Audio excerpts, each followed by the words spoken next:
Tonight, Man-Bat finalizes his transformation from misunderstood hero to misunderstood villain. Doomsday is relegated to Kryptonian fairy tale status, I guess. Maybe. And Black Adam is finally as important as Dwayne "The Rock" Johnson wishes he was. Oh boy does he wish he was. All that and more tonight on the Not-So-New 52.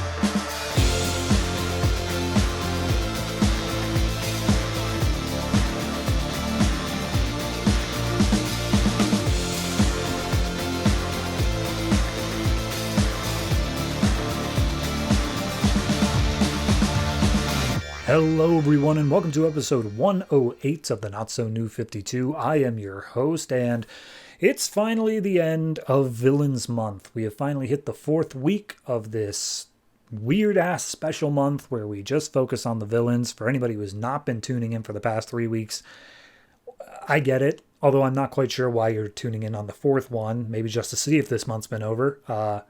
Not yet. But trust me, this month is worth it. Before we get into any of that, though, I do just want to say one thing. For the past 2 episodes now, I've been pimping out the fact that we are uploading separated segments of this show onto our YouTube channel. And they are not going out into subscription feeds. And I've been begging and pleading, please check those out because it really means a lot to me. The numbers have been good. The numbers have been really good, better than I expected. So thank you so much for all of those who have been checking those out. It really does mean a lot to me, though I do acknowledge the fact that currently I am only uploading issue number 1s. So I have a feeling that once we hit the issue number 2s, that number is going to tank because people are going to be like, I don't really care about it that much. And I get that. I understand. I'm not holding it against you. But thank you for what you've been doing so far. Anyway. What I was saying about this week. This week, we do actually have a good number of books that scored decently high. I'll go ahead and just let you know all the ones coming out. So this week, we have Villains Month issues 4, Bane, Killer Croc, Joker's Daughter, Man-Bat, Metallo, Doomsday, Parasite, Sinestro, Ocean Master, The Secret Society, Black Adam, and The Firstborn. And if you're looking at that list and thinking, I think I know which one is getting the 10s this week, first off, none of them are getting the 10s. I've never given out a 10. Slow your roll there, buddy. But secondly, you're right, it is Joker's Daughter. That book is a masterpiece. 20 out of 10. It's amazing. Be sure to listen to me talk about it, because I'm pretty sure nobody on their God-forgiven earth has ever read this book and actually come out of it with like, I'm happy I read that. Anyway, I have rambled enough. I know that we just want this month to be over, so let's go ahead and jump right on into the Bat Villains of the week.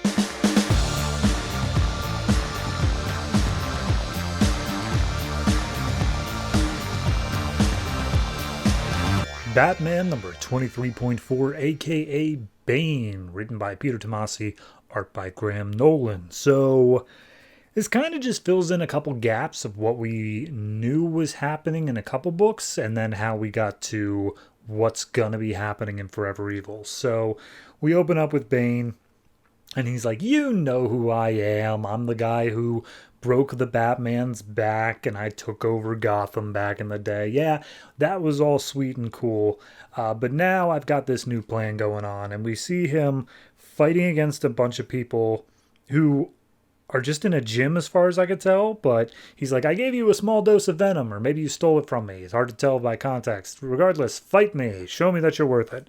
And he just immediately starts killing all of these people, all of these guys who are ostensibly like out to stop Bane or out to like overthrow him or something.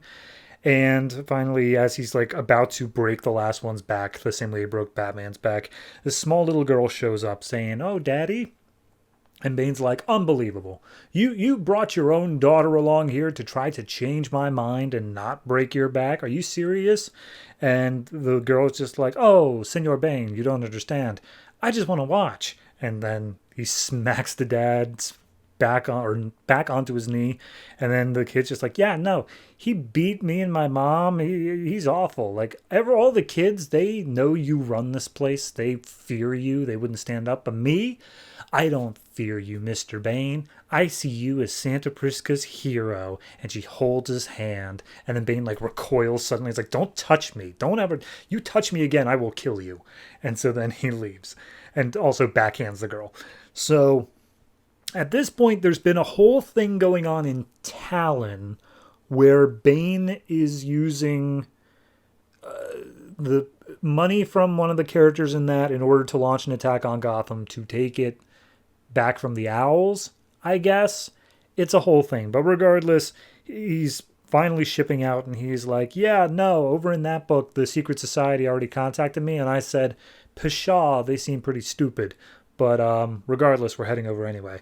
So they start making their way over. We get the backstory of Bane that his father was revolutionary. He took over the country. He was locked in a prison for his crimes, but then Bane took his place and he became the man we all know there. And then he got his hands on Venom and became even stronger. And then one day he was like, Gotham seems pretty messed up. I want to take over that place. And so he went and did that. And then as he's recounting this or thinking about it, he looks up and sees the moon being... or the sun being eclipsed by the moon, as happened in Forever Evil. He was like, wow, okay, that's how far the Secret Society can reach. It's actually a little intimidating. So at that point, we see the person recounting the story is just this random guy who they're beating the crap out of, and we see Bane as basically being regarded as a god to them as he murders them all. So then we go to Blackgate, and we're introduced to Agatha... something. What was her name? Zorbatos. Agatha Zorbatos, who is the interim warden here at Blackgate, whatever happened to the last one. And she's just like, well, boy golly, I hope that nothing happens while I'm interim of Blackgate. And then all of a sudden, everything shuts down and the thing says this world is ours. And it's like, oh no, Forever Evil's happening. So she hops on the intercom and gives a rousing speech to all the guards being like, oh, it is your duty to stop everyone from leaving. We're the last line of defense here. And she breaks out the armory, gets some guns. And the moment she exits her office, all of the inmates are already out. And they're like, hi, warden. Bane called ahead. So it turns out that a bunch of the guards were working for Bane. They orchestrated the whole blackout thing, or the whole breakout once the blackout happened. And it's like, yep. So here's the plan. Apparently in Gotham, because of Forever Evil, their plan is that they want to divvy up the city and they're going to each have their own little piece of the pie. I think, being Bane, that that's stupid. And so I'm going to roll in. I'm going to kill Scarecrow because he seems like kind of a prick that they all already hate. And then I'm going to take over the city as a whole. So that's just going to be my thing, where I'm going to use the Blackgate people to fight the Arkham people. So we see him basically... He has this tiny little rose thing where, frankly, I think it may have come from the girl before, but I don't know where it came from.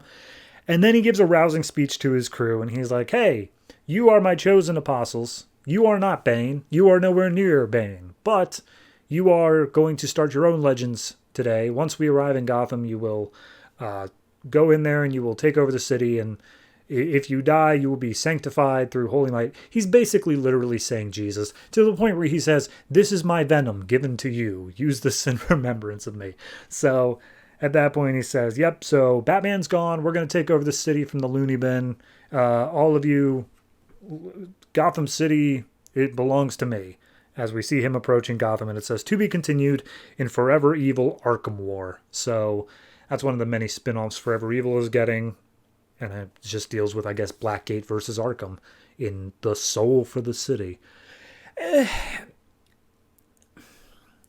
I think it's okay. I don't particularly like it, but then again, I think it's just because I've been reading Talon, and I have read, I think before that was Batman the Dark Knight, and we keep on bringing Bane back up over and over again, and he keeps on saying like, oh, this time it's going to be me. I'm going to be the one who succeeds. But I'm like, every single time he's just kind of there and then disappears. Like, he doesn't ever even enact a grand plan.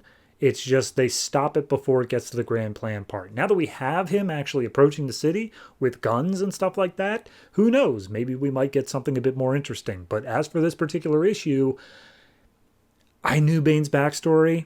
Maybe that's just, Dark Knight Rises had not been released yet as of this movie or as of this comic, I don't think. I might be wrong on the timescale on that. But yeah, it just doesn't do a lot for me. It's not poorly written. It's not poorly drawn. It just doesn't do a lot for me in terms of making Bane anything else than what he was. Like I said at the beginning, I think it's mainly just to fill in the gaps of how did Bane go from Santa Prisca with the Court of Owls stuff to Gotham with the Arkham War stuff. And this basically just seems like the bridge there. So overall, this is probably like a 6.5. Not great, not awful. It's just a middling experience overall.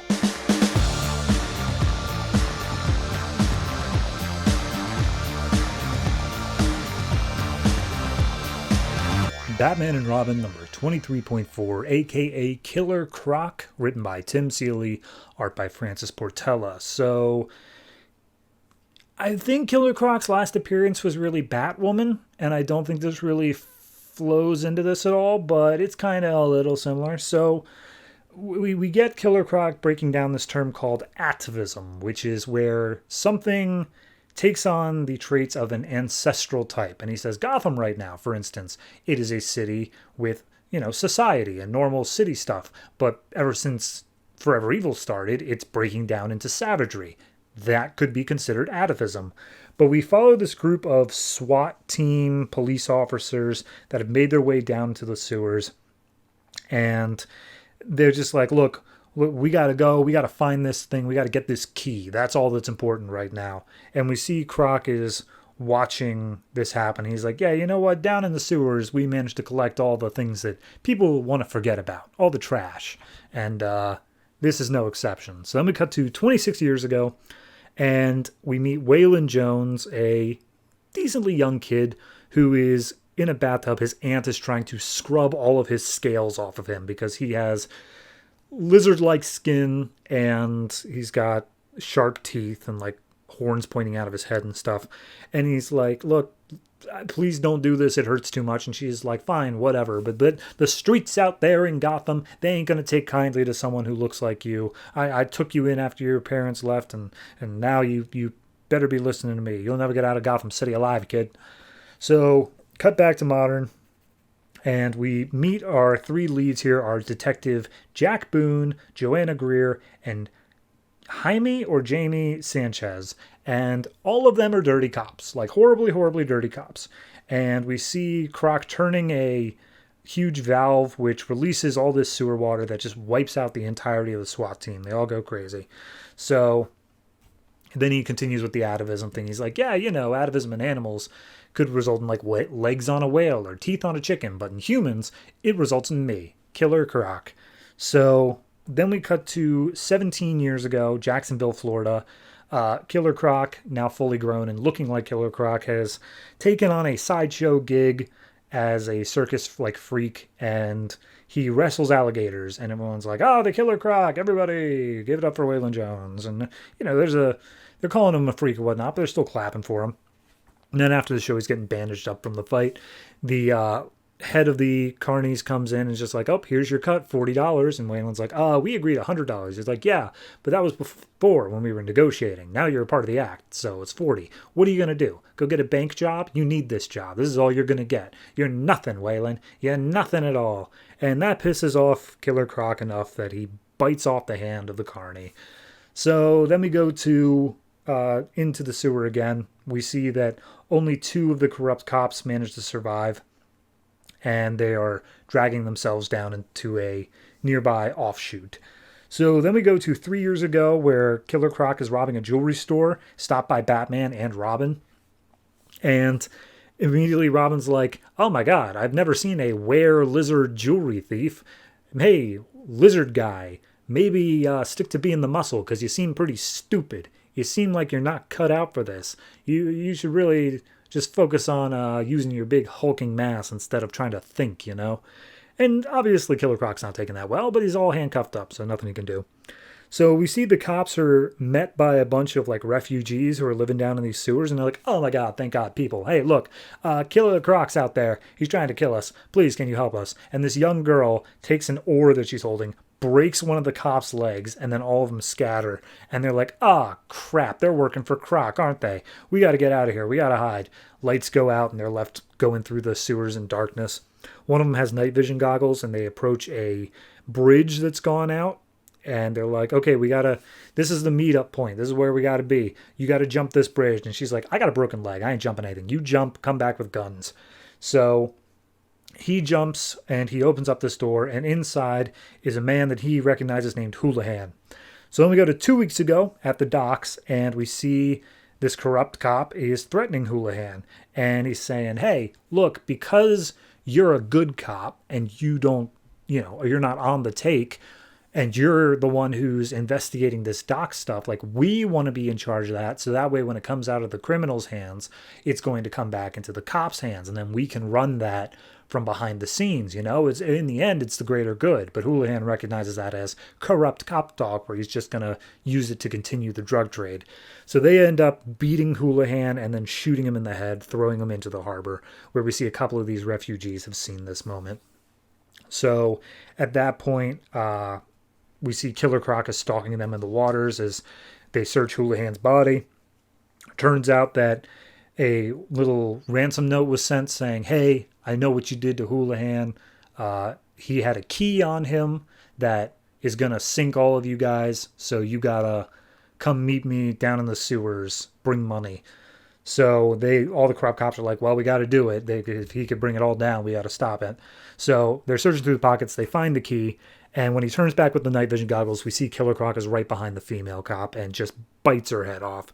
So at that point, the last corrupt cop goes running. Killer Croc says, "It's part of mammalian evolution that they fear lizards, because the ones that didn't fear the lizards were the ones that were eaten. And now this guy running, screaming, pissing his pants for me, he is resulting back to his ancestral trait of fear of lizard. That, my friends, is atavism." So we see he stumbles out of a sewer down onto a trap that Croc set, where he's just impaled by a bunch of sharp objects. And Croc comes up and just like looms over him. He's like, "Why'd you do it, Croc? You were the one who wrote the note. I can figure that much out, but like, why? What did we do? Was it for the docs? Was that it? Did we piss you off some other way? What was it? Tell me." And Croc just shushes him and then kills him. And we see him feeding on his body. And as it turns out, as we flash back one more time to 26 years ago when he was a kid, other kids are making fun of him as he's sitting out on his porch because he looks different. And then Houlihan comes up. And Houlihan offers him an ice cream cone and says, "Hey, kid, don't listen to them. You're going to be great. You could be president one day. In fact, I bet you could even be king. And when you're a king, I hope that you can use yourself a little court jester." And he hands him a little ice cream cone, and they were friends. He was nice to him. He treated him as an equal and not as a freak. So we cut back to now, and they take Houlihan's body and they give it a proper Viking funeral down here in the sewer. And Killer Croc gives this big rousing speech to all the refugees down here saying, like, "You were rejected by society because you were weak, you were poor, you were different. Down here, none of that matters. Down here, you can be strong.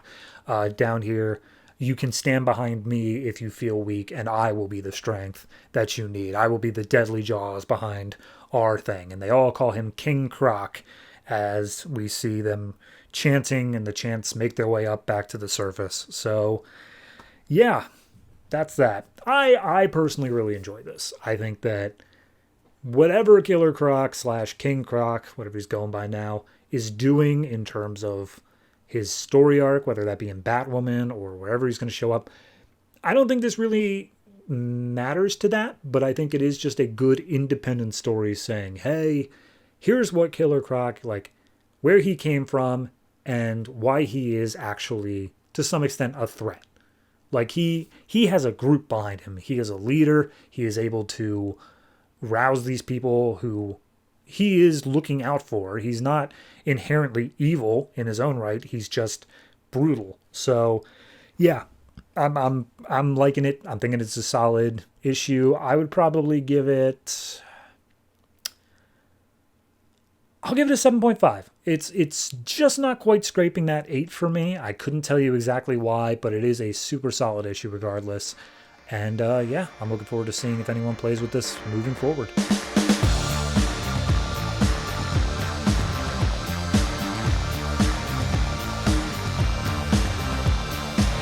Batman The Dark Knight number 23.4, aka The Joker's Daughter, written by Nocenti, art by Borges Jeanty. Probably butchered that. So, if you have not been reading Catwoman, good on you. But this is basically spinning directly out of there because we just met Joker's daughter, and this is just her backstory. This is how did she get to where she is now.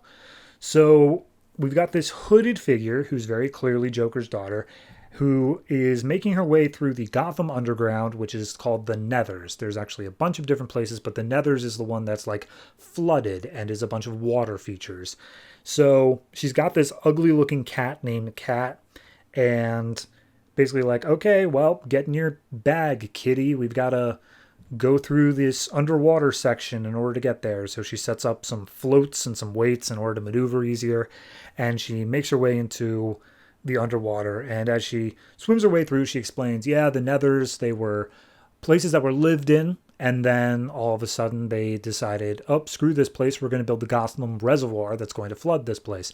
But a lot of people didn't want to leave, so they kind of just adapted over time, and now they live off the grid. So as she's making her way through, she finds a old rusted metal gate that has some moons on it as like decorative, and she's like, oh, hey, metal, I can use that for bartering and goods. So she goes, she grabs it. She accidentally punctures some of her air supply, so she has to swim back up quickly. And as she arrives up top, she's hit with some rocks by some kids, and she's arrived in a tiny little society, a tiny little town here in the Nethers. And they make fun of her for being ugly, but she says like, oh, they just call me ugly because I don't have a mate, because I don't have a loved one. I don't want a loved one. That's stupid. Who needs that? And so she looks down in the water and she says, let me see my reflection. And she sees what she thinks is her reflection. She's like, oh, looking good. And then we get a brief flashback to her as a kid. She was anorexic. She was very gaunt and pale. And she took a razor blade to her face and just kind of cut herself up a little bit. And as she looks more into the water, she's like, wait a minute, hold on, that's not my reflection. It's a mask. No, wait, it's not a mask. It's a face. No, wait a minute, it's the Joker's face. Oh my God, it's the Joker's face. Because, you know, he had it cut off back like 3 years ago. So she takes the face, straps it to her own face, and says, well, I guess I'm borrowing the Joker's look for a while. The ugly is the new beautiful. And then we see her climbing over the rocks. Just so you know, she's taken that metal moon thing and attached it to a staff. And that's just kind of her thing now. It's her weapon. Just get used to it. So she makes her way over and she sees a man and a woman cooking food. But the woman's the one doing all the work. And the man just eats all the food and leaves her the scraps. And she says, isn't that just the way of the world? The man gets to sit back while the woman does everything. And so she jumps in. And she starts beating the guy with her moon stick. And she says, hey, who's in charge here? And everyone's like, oh my God, it's the Joker. Wait a minute.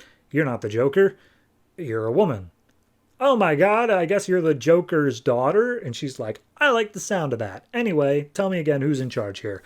And he's like, oh, his name is Sharon. He's the ferryman. And anybody who escapes from Arkham gets to live here. And you get a mate and some food and a place to live. And she's like, ah, okay, well, let me tell you this story. And she relates this Greek story of men who were constantly fighting, and then the woman basically just went on a general strike, and that made them stop fighting. And she says, yes, all you men, you don't understand that women are not only your equals, they are your betters. So therefore, I'm going to talk to your boss and change up the patriarchy around here. And she takes the moon staff, heats it up a lot, smashes it on this guy's face to make it look like a Joker smile. So at that point, she leads the woman away, and she's like, hey, all you women, we're working together now. Don't you give in to the men at all. Don't do anything for them. Eventually, they'll have to give in to our demands. And then all of a sudden, Sharon shows up, and apparently he's the most beautiful man to ever exist.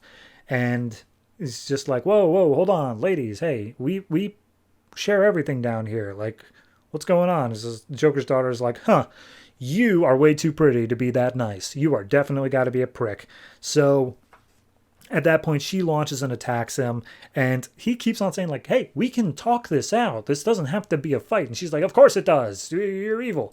So he wrestles her down at the bottom of this lake, easily overpowering her because she has no fighting ability whatsoever.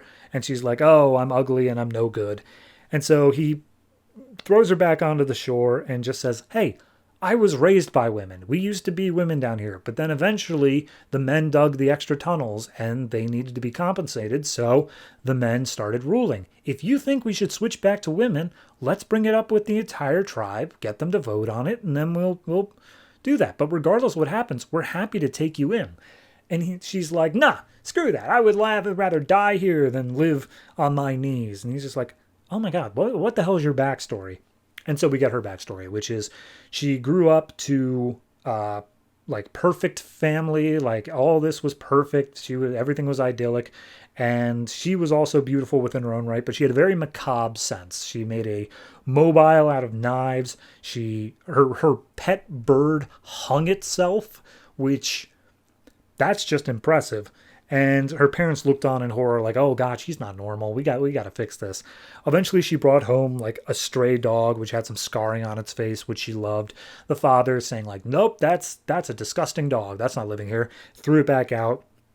So then she took the box cutter to herself, cut up her own face. Eventually they had her forcibly brought into a hospital. They started doing plastic surgery on her.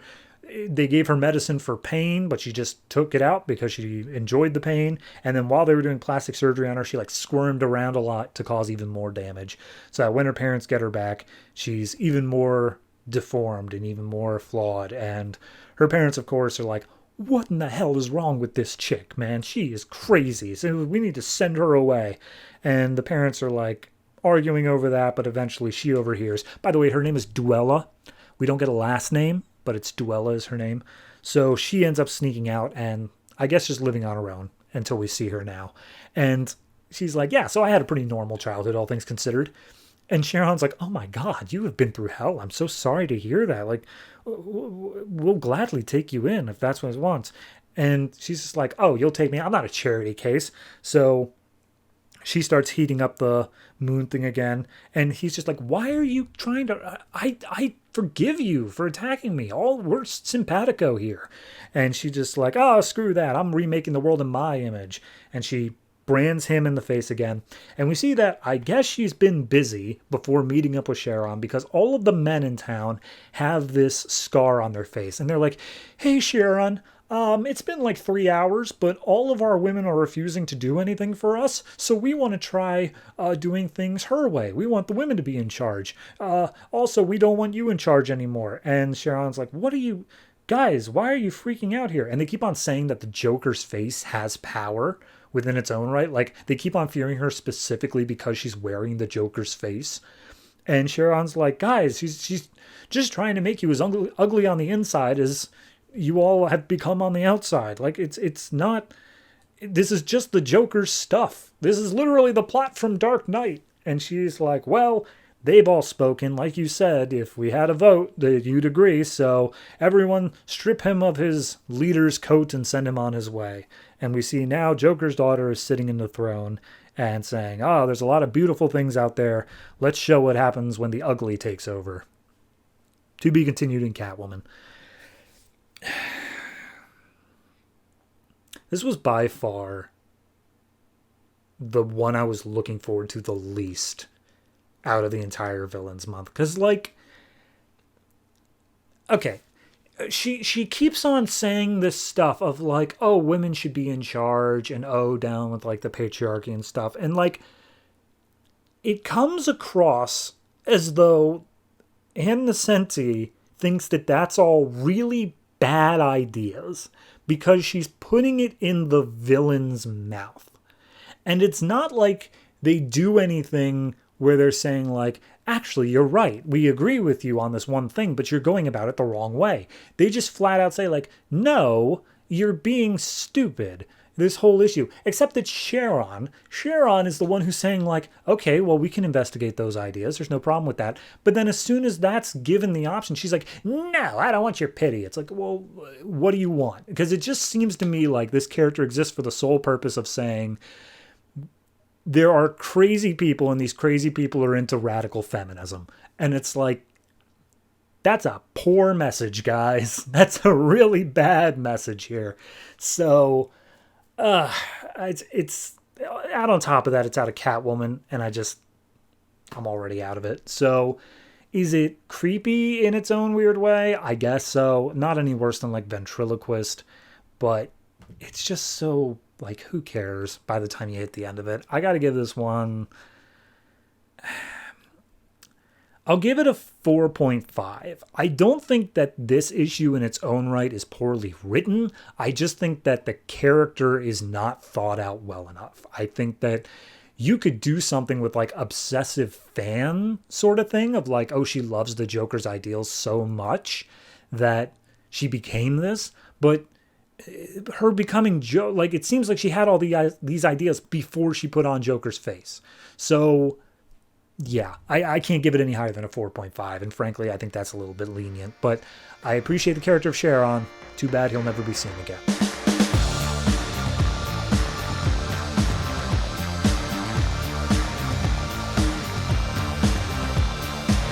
Detective Comics number 23.4, aka Man-Bat, written by Frank Tieri, art by Scot, Eaton. So, for those of you who were not listening to Detective Comics, there was a backup story in that for several weeks, months, where we followed Kirk Langstrom Man-Bat. He kind of blacked out for a while when he was taking a serum, and then he found out that his wife was also taking a serum and becoming She-Bat. And in their last encounter, she kicked the crap out of him and just kind of flew away, not to return. So this issue picks up Gotham Square Park, and we see, just a bunch of people all relaxing, sitting around, including Kirk. He's watching the birds, when all of a sudden, She-Bat comes down out of the sky and just grabs a kid. And Kirk was like, there's my dearest Francine coming to feed again. I knew she'd be around sooner or later, so I have to stop her. He downs himself a serum, transforms into Man-Bat, and flies off after, explaining like, yeah, she's been using me since day one. She's been working for people who were stealing my Man-Bat formula, but regardless, tonight, I'm making her pay. Like, our marriage is over. So he manages to grab the kid, sets him down safely, and then starts attacking Francine. And he's able to put up more of a fight this time. He's able to fight her off, and he tackles her down to the ground. And once there, she starts to de-transform. And she says, like, you are stronger and faster and even fiercer. But that shouldn't be possible unless you combine your formula with the variant that I made. And he's like, maybe I did, maybe I didn't. What about it? And she's like, oh, you had to use my formula. You shouldn't have done that, though, because you don't understand what it'll do to you, what it's going to cost you. And he's like, I don't have to listen to you anymore, and I'm not going to. The police are on their way. Goodbye, Francine. So he flies off.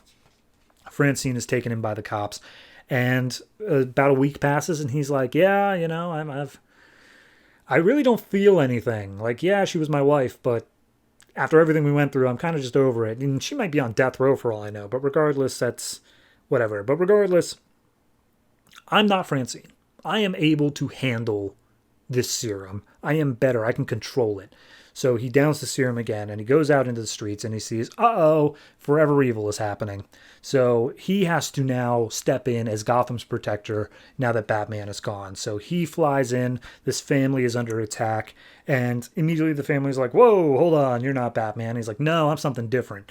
So he starts slashing at all the like clowns and stuff that are coming after the family. He says that you're safe now, and he flies off, and the family looks on in horror at like these de-limbed and decapitated people surrounding them now. He's just like, Jesus Christ. So a few more days pass. He's like, all right, I can be better. I can do better. Let me just mess with the serum a little bit. And he keeps on doing it. He's like, I need it to be stronger. I need it.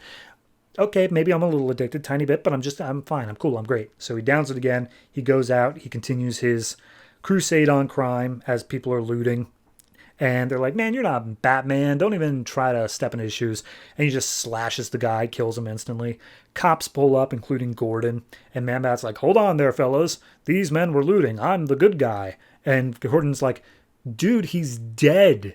You're not the good guy if you're killing them. And Man-Bat's like, huh. Flies away. So a few more days pass. He's getting a lot more, like, with the shakes in terms of not being able to be on the Man-Bat serum. He's like, I need it to last longer. I need it to be more powerful. I need more of it now. So he downs it like an addict. And we see him going out as Man-Bat, and now he's attacking the cops that are attacking him. He's like, oh, these cops in Gotham, they're all dirty anyway. They're all bad cops. So I'm actually doing a favor by attacking them. I'm stopping the bad cops because I'm a good guy. I'm Man-Bat. I'm great. This city needs me, not them, me. So he's attacking cops. He's flying around the city. And finally we see, we were on like day 12. Now we're on day 30. His lab is a wreck. Everything is torn to shreds. There's not even any notes in his journals anymore. It's just blood splattered. And we cut back to the same park that we opened up in. Everyone is still hanging out there, chilling around. And they all look up as there's this silhouette in the sky. And we see Man-Bat has grabbed one of the kids off the jungle gym the same way that Francine did to begin with. And the little next time note says, is Man-Bat hero or menace? Check in with Detective Comics to find out.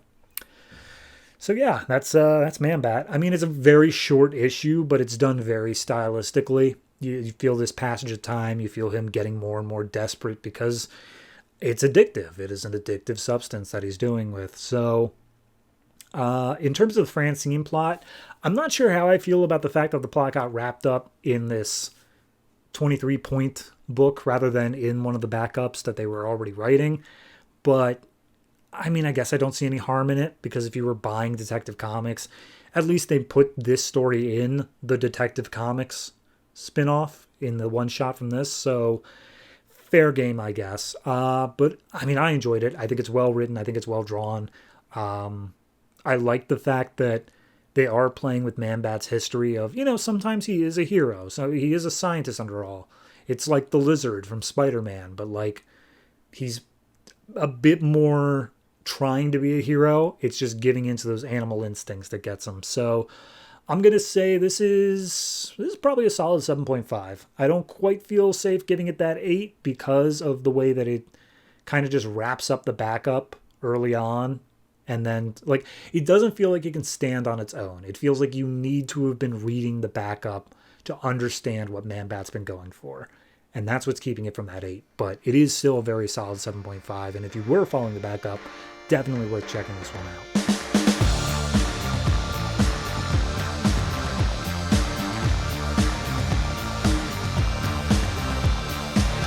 Action Comics 23.4, aka Metallo, written by Sholly, Fisch, art by Steve Pugh. So, for those of you who don't remember, Metallo was introduced in Grant Morrison's Action Comics way back at the beginning of the book, and he just kind of disappeared, left from the story. So we get the follow-up on what happened to him. So we open up with him walking in this extremely dark place. He says there's no light, no sound. Most people go crazy, but I'm not crazy. You're crazy. So then we see 18 months earlier, he's currently under some military medical facility. He's being kept alive basically as a vegetable at this point after the fight with Brainiac and all Superman stuff going on. And General Sam Lane is like, what do we got, man? Tell me I can save my soldier, Mr. John Corbin.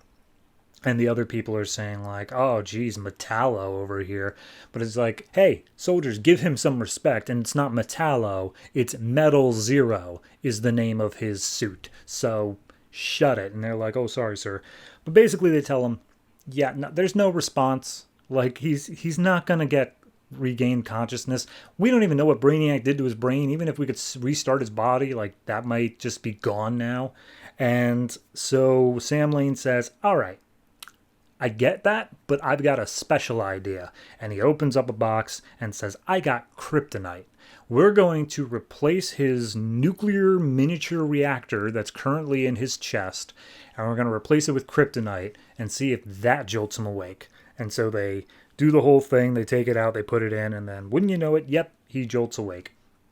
And we cut back to modern day, and he's like, oh yeah, no, when I got that kryptonite, oh god, it felt so good. It felt right. So at that point, we see him out in the training field. He's just decimating all these machines as a one-man army. And Sam Lane's like, all right, cool, let's send him out in the field. But then the field psychiatrist is like, yeah, he's very clearly psychotic. He is super not okay mentally, and if you send him out there, we are going to have much bigger problems on our hands than just like what we had before. And he's like, forget about it. We've got soldiers over there, they need help. Metal Zero's the way to go. So they send him over to somewhere in the Middle East. He shows up, and his big hulking silhouette scares the other soldiers before he's like, I'm on your side. And he's like, all right, Metallo. And he's like, a Metal Zero. And they're like, sorry, sir. So they explain the situation that, there's a hospital, there's a bunch of hostiles inside, but they've taken a bunch of patients as human shields, and they need to be able to take out the hostiles without hurting the hostages. So Metallo does like an x-ray scan, and he's like, cool, I've got an idea. And they're like, oh, great. Is it some sort of like cloaking device or something? He's like, something like that. And he just blows up the entire hospital, killing everybody inside. And he just walks away. However, some people had smartphones and recording devices. So as he's on his way flying back, Sam Lane calls him up and is just like, hey there, what in the hell was that? And he's like, oh, it was the mission. I completed the mission. So he's like, dude, you have been off the chain in recent months. You have been completely impossible to control. You've been killing people left and right. I'm sorry, man. This is the end of the road. And he's like, wait, what do you mean? And he goes up and checks the pilot on the plane he's on. Turns out it's an unmanned drone. And Sam Lane's like, yeah, no, you're done. And he blows up the plane, self-destructs it over the ocean, and Metallo falls down to the deep. But because he's Metallo, he doesn't need to eat or breathe or anything like that. So he just walks along the seafloor until he finally makes it back to land. And as he approaches the beach, he's like, cool, I'm going to go to the nearest military base. And he just goes there and immediately starts killing everyone. All the soldiers that oppose him, he's just tearing apart tanks, and he's killing everyone, just saying, bring me Sam Lane. I want Sam Lane. So Sam Lane eventually shows up, and he's like, hey, you want me? That's fine. Stop killing everybody else. And he's like, oh, I trusted you, and you betrayed me. I'm fed up with this world. And Sam Lane basically says, okay, you're the one who betrayed your country. You betrayed my daughter by going psycho. Like, she loved you, and you just threw that away. Like, yeah, no, you've gone off the deep end, buddy, so we're going to take care of you here. And he's like, oh, yeah, what are you going to do? You're going to call up Superman? You're going to call up your new favorite buddy? And Sam Lane's like, dude, I hate Superman. I have no idea where you're getting that one. But no, I got something else. Welcome, Metal 2.0. And we see that this one soldier who's kind of been in the background this whole comic has gotten outfitted with a new, sleeker, updated design of the metal armor. But he still has his heart. He still is human underneath it all. So they start fighting, and he's like, oh, I'm better than you. I'm upgraded in every way. And they continue fighting, and he's like, but, Corbin, I don't want to kill you. Please, just stop this. I have such respect for you. We can find another way. And Metallo's like, oh, you don't want to kill? Well, that gives me the advantage because I totally will kill. And he manages to distract him long enough to take a huge shard of metal and just shove it through Metal 2.0's heart. And so Metal 2.0 tells everybody, scatter, get away, I'm doing the thing. And everyone starts running away. Sam Lane is, of course, like, no, my boy. And Metallo's like, oh, you scatter? You think that's going to protect them from me? And he's like, no, it's going to protect them from me. All of a sudden, self-destruct, and the seemingly Metallo is dead. And we see the military is picking up all the scraps, trying to piece together, make sure that they have the pieces of Metallo. And at that point, it's just like, sir, if you're looking for every scrap, are you trying to rebuild Metallo? And Sam Lane's like, no, I'm making sure he's dead. He is no longer welcome. But we see that right before the explosion happened, the secret society teleported Metallo out. And he shows up, he's talking with Scarecrow, and Scarecrow's like, hey man, we were watching you, and you seem like really not okay. And considering that you're cool with being a soldier, I've got a new army for you to fight in, if you're up for it. And he hands him a little silver coin, and he says, welcome to Secret Society. And at that point, Metallo's like, oh, no more John Corbin, not even Metal Zero. From now on, I am Metallo. So, yeah, that's the character. I like it. I think it's good. I think it's a fine enough way to transition him from the last time we saw him to what he is now. I think my bigger problem with it is that, I don't know, it just feels so rushed in a way. It's hard to explain, but like, it feels like this should have been the same sort of thing that took place over at least like 2 or 3 issues, but instead it got really condensed down into one, especially when we got to the point where we introduced the Metal 2.0 armor, because that really did just come out of nowhere. It was just like, yeah, no, and now this other guy's got it as well. And he's like, oh, I've always been a rival with this other soldier. And I'm like, really? Where was that story? I missed it. So it's not bad, but I do wish that it was, I guess, a little bit longer is my only critique. But overall, I'd say this is still solid 7. I'll give it 7.5. 7.5 territory. It's good. It's a fine issue. It at least does something interesting with Metallo, who we haven't seen in like 2 years. So that's more than I can say for most characters.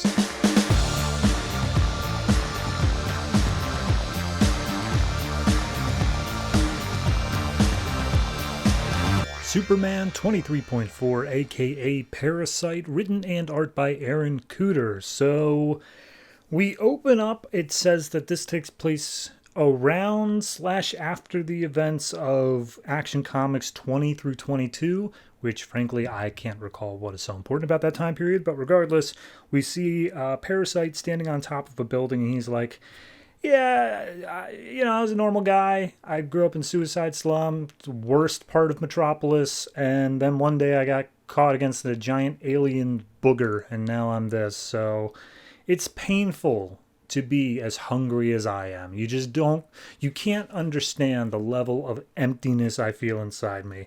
And as he says all this, we see him jumping off the building and seemingly plummeting to his death.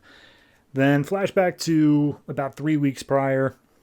He is a bike courier named Joshua Michael Allen, I believe, and he hates Metropolis. He thinks it's like the worst city at all.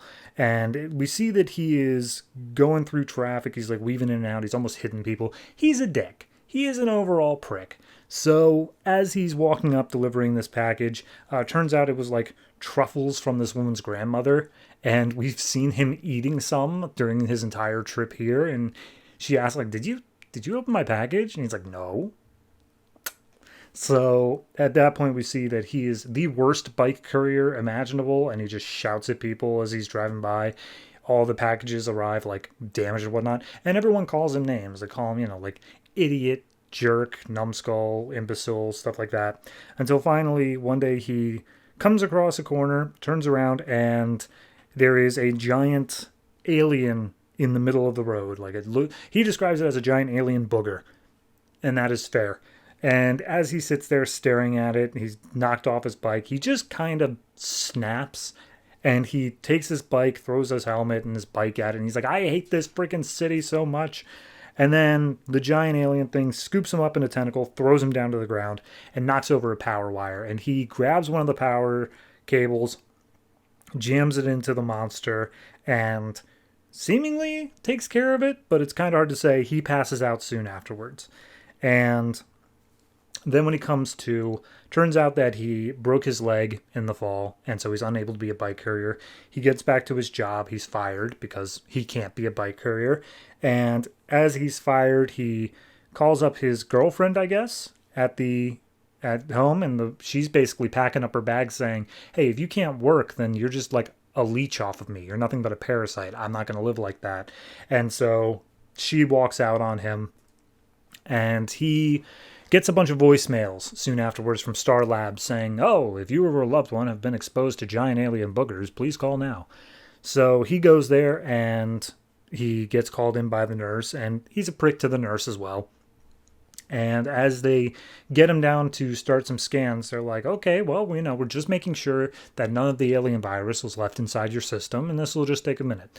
So they start the scan, and all of a sudden, the X-ray, or whatever you want to call it, starts overriding, it starts overpowering, and it just explodes and kills pretty much everyone inside, except for him. And he becomes a purple people eater, for lack of a better word. And he looks in the mirror and he's like, oh God, I'm so hungry. So we see that over the next few weeks, he goes and he starts feeding off of people just by grabbing them. He drains them of like their life essence or whatever, but it never lasts long. He's never able to fulfill that hunger inside of him. So one day he decides to jump off a building, and as he falls to the ground, Superman swooshes in and saves him. But then immediately Superman's like, oh, Jesus, what the hell are you? And Parasite just starts hulking out. His muscles grow huge, and he's like, oh my God, Superman, you taste delicious. Give me more. So he starts feeding on Superman. They crash down onto the ground, and Superman blasts him away with his heat vision. He's like, oh, yes, please. I love this. Oh my God. Whoa, hey, hold on. What's happening with my eyes? And then all of a sudden, Parasite starts firing off his heat vision at Superman as well. And Superman's like knocked down on his ass. And he's like, oh my God, so much power. You've finally filled me up, Superman. I feel like a god. I'm a superpowered god. And he keeps on blasting the heat vision until finally it very quickly starts draining him away of his own power until he's left back in his small, weakened state. And the heat vision gives out, and Superman's like, okay, well, let's try this again. And so he uses his freeze breath to freeze Parasite in place, and he's stuck. So 8 months pass. He's in Belle Reve prison. He's left hungry. They basically give him a diet of a 9-volt battery per day just to satiate his hunger. And it's like, oh God, it's like being fed rice patties as soon as you've tasted a filet mignon for the first time. It is the worst. But then all of a sudden the alarm bells start going off. Turns out there is a forever evil happening. And we then get a page of a mother and her child in a car. And the mother has tears in her eyes. The kid in the back seat says, Mommy, I'm hungry. And as we look in the back seat, we see Parasite holding the kid hostage as the mother drives, basically saying, yeah, me too, Mom. So he's creepy as hell, man. That's all I really got to say. Parasite is, and I mean, the art style, Aaron Kuder, fantastic job of making him look just horrific the entire time. He's not good to look at. So overall, I mean, I think this is probably, out of all the villains, it's interesting to go with one who is such an unlikable prick from the start.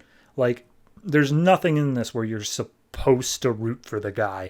Even when he gets fired from his job or something out of his control, like, he's still an ass about it. So I appreciate that in a sea of, oh, no, see, they were just troubled from the start. You don't understand. They went through this traumatic experience. It's like, yeah, this guy did, but he was also a prick to begin with. So regardless, I think I'm going to give this one it's probably only worth like a 7 on its own, but the art style, I think, bumps it up just that full point. I think it is like an 8 when you take the art into account, because it's horrific. It's gross. It's just nasty looking, but that's the point. Parasite is a parasite. He's not supposed to be something that's like, yeah, that's just a dude under there. It's like, no, he is horrific now. So I'll give it an 8 overall, and we'll look to see if Parasite ever actually shows up anywhere else again.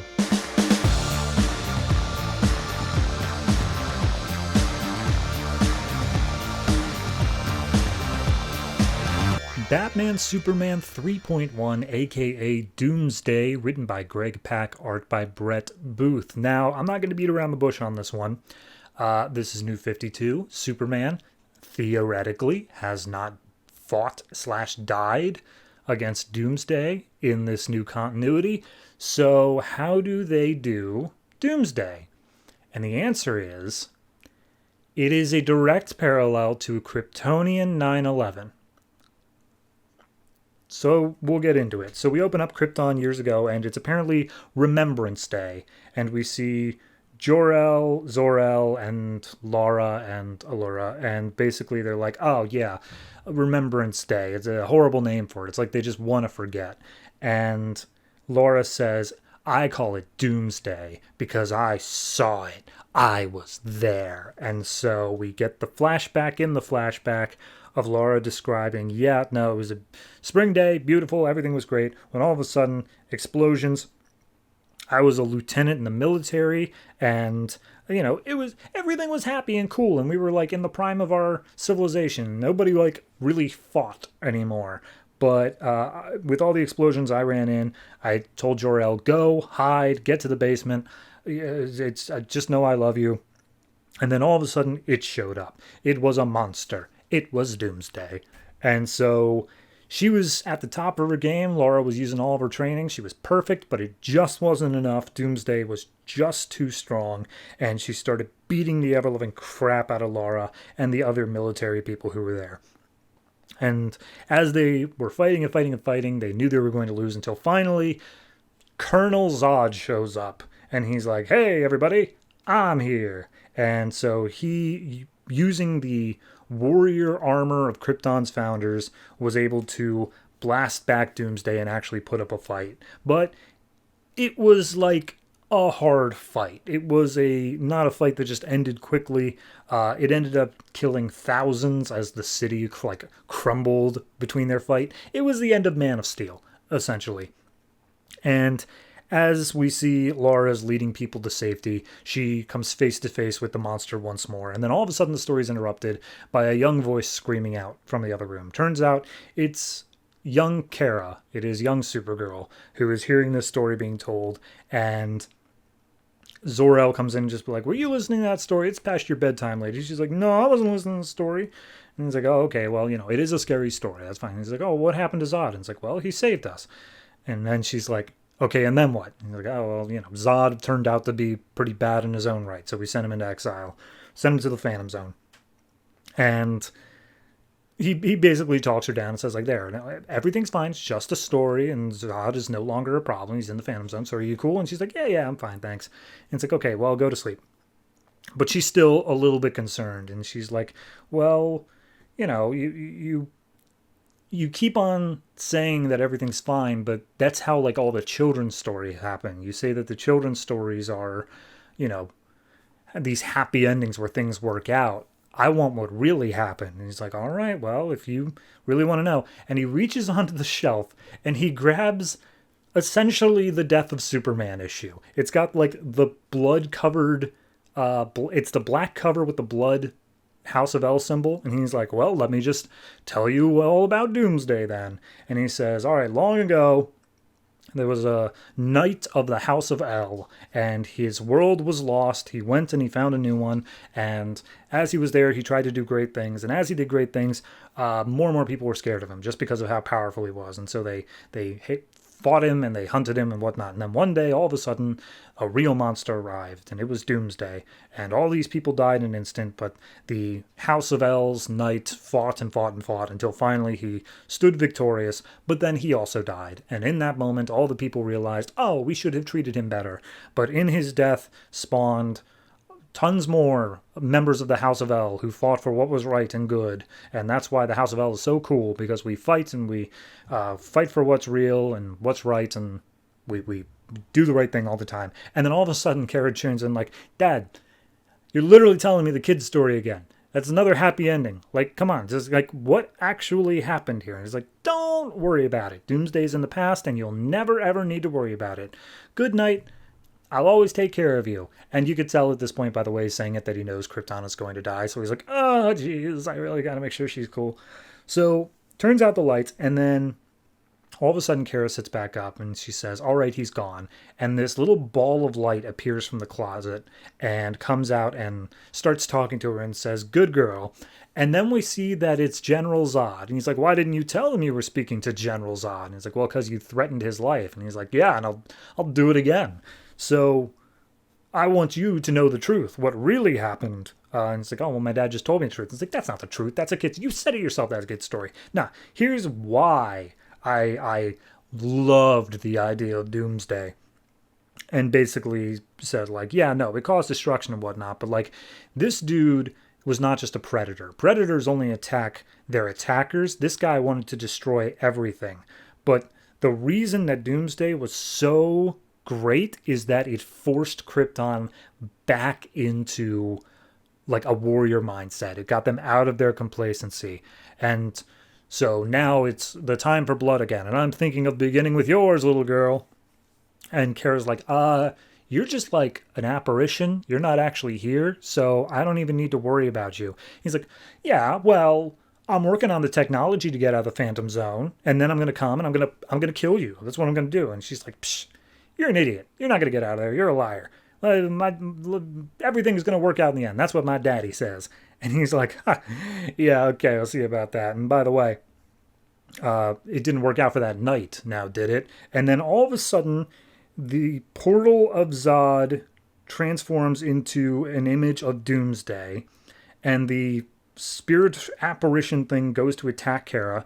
It looks like it actually knocks her back, and she's like, you're not real, you can't be real. And then all of a sudden the portal closes, and she says, oh, it's just a dream, it's just a dream. But we see that her pillows and the Superman, Death of Superman issue both have claw marks in them, implying that Doomsday is in the Phantom Zone, Zod is able to control him, and they might be able to peek their way through. I think it's a lot going on there. Here's the thing. There's a different art style I forgot to mention about during the Last Night of L thing, where it's still Brett Booth, but it's totally different. It's done in a completely different way. And honestly, I love it so much more than his like normal art style. It's got this weird stylistic tint to it. It's very like moody and silhouette. If he did that constantly, I think I would love Brett Booth as an artist. As it stands now, though, it's like 4 pages in the middle of the book, so not enough to save it. As for this weird thing where it's like, oh, Doomsday was real, but then there's also a story about him, and the story is about like Superman in the future, but it's actually an alternate history. It's needlessly complicated. I don't see a reason as to why, except for the fact that they couldn't quite decide whether or not Doomsday was already a thing or not.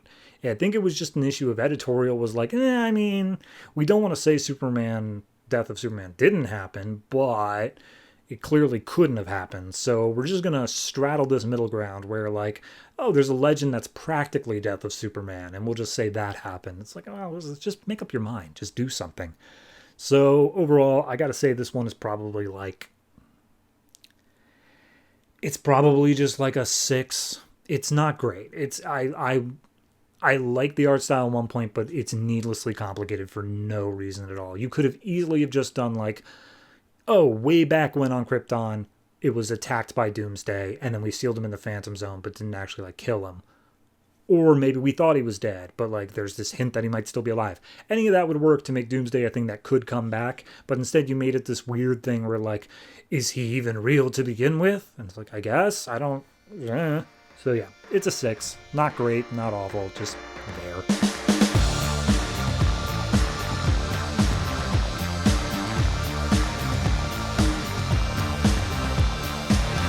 Green Lantern 23.4, aka Sinestro, written by Matt Kindt, art by Dale Eaglesham. So, it's just origin story for Sinestro. We open with Lyssa Drac, who is the keeper of the Book of Parallax, which is just the history of the Sinestro Corps and Sinestro himself.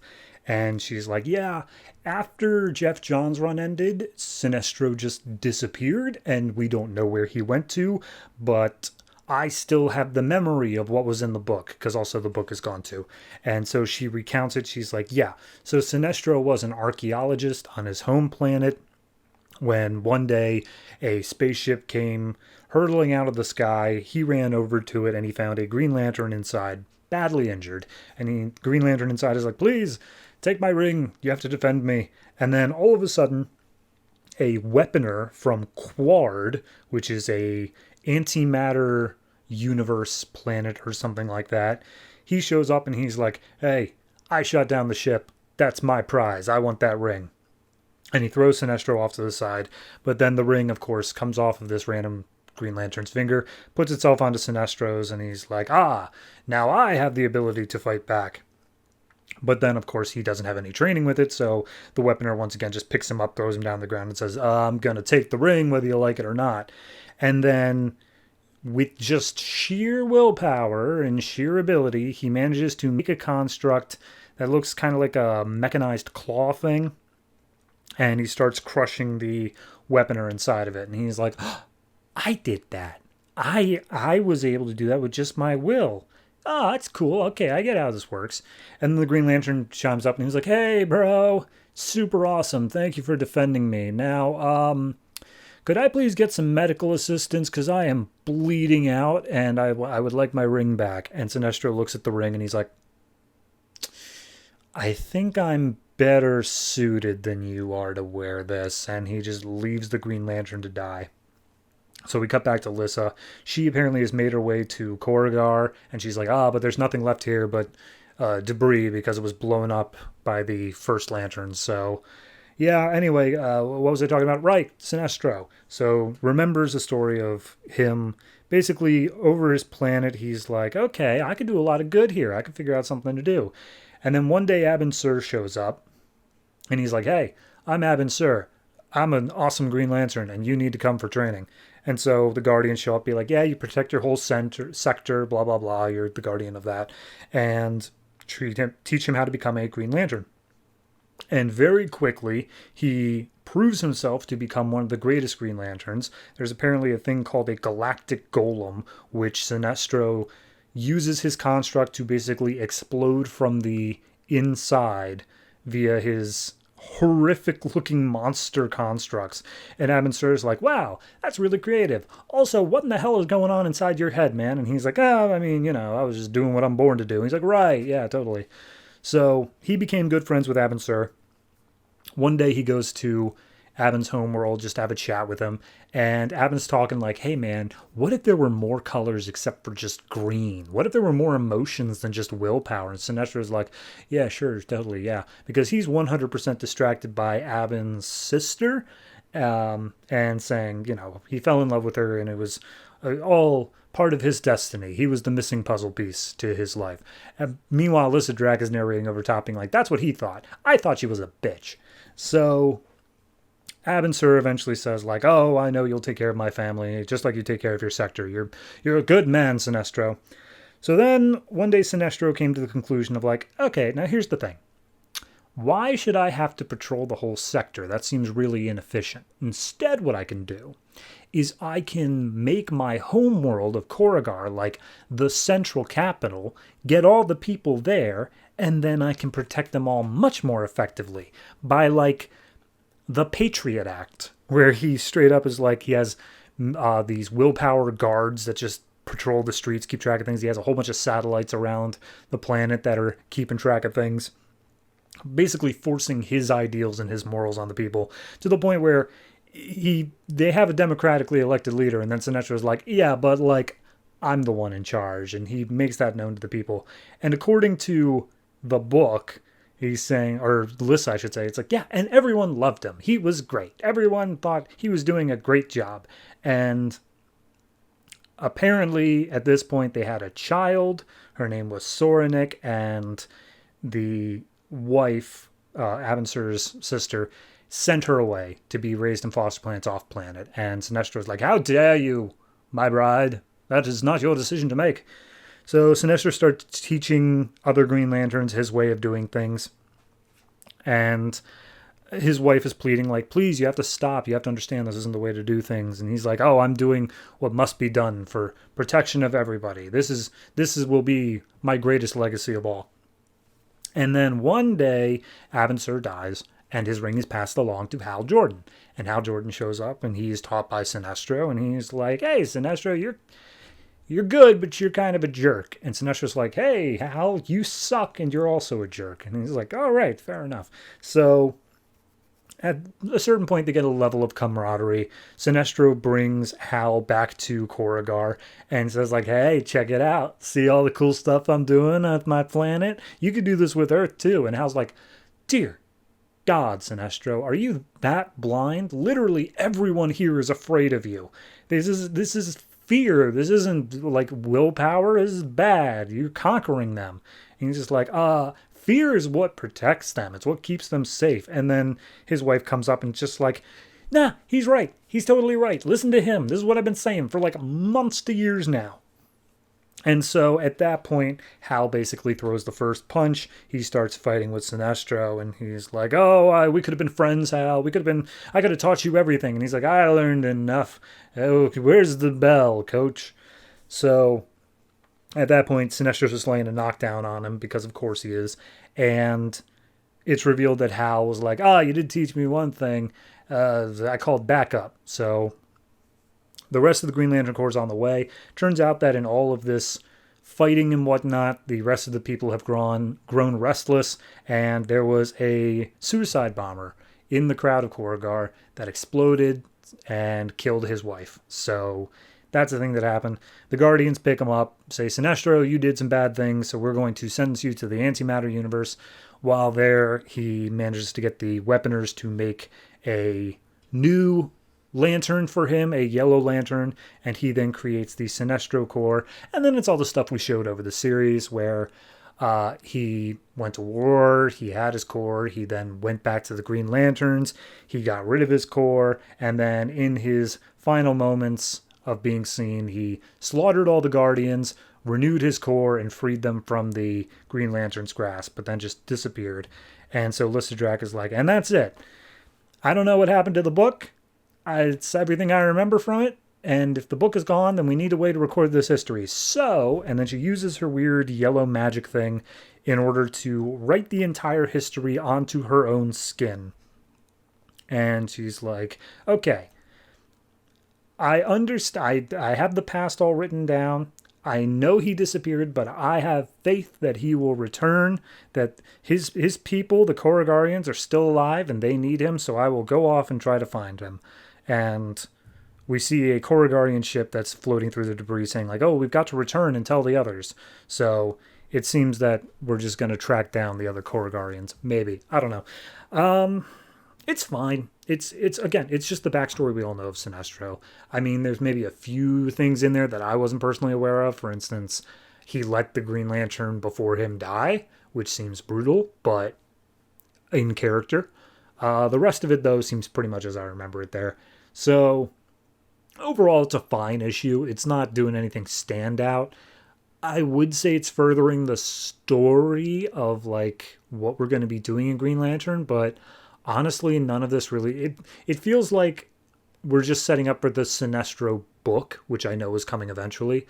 So, yeah, whenever that gets there. Also, I think he has a big role in Forever Evil, like the main book. So, we'll see him there for sure. Yeah, this feels like maybe you missed a bit of a tie-in to explain how he's going to show up there. But regardless, I would say this is probably solid 7 territory. It's well written, well drawn, but it's not anything super standout. So, 7 feels fine.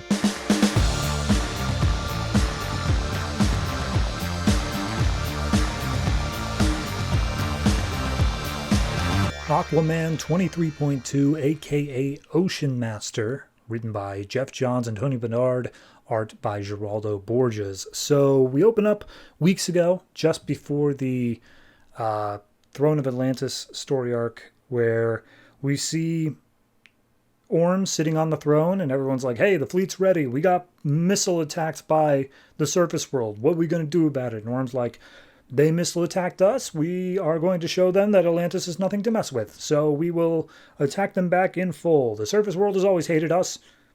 Let's go give them something to hate. So they go out to attack the surface world, and then we see, the whole event of stories that happened, and we see that Ocean Master, aka Orm, has ended up in prison, Belle Reve specifically.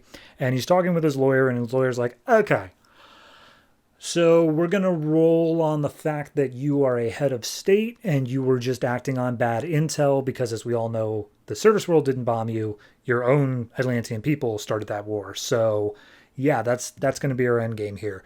And Orm's just not responding. And the lawyer's like, dude, are you going to work with me at all? He's like, I don't recognize the validity of this trial. I am a head of state. Why in the world would I care what the surface world deems punishment for me? Be gone with you.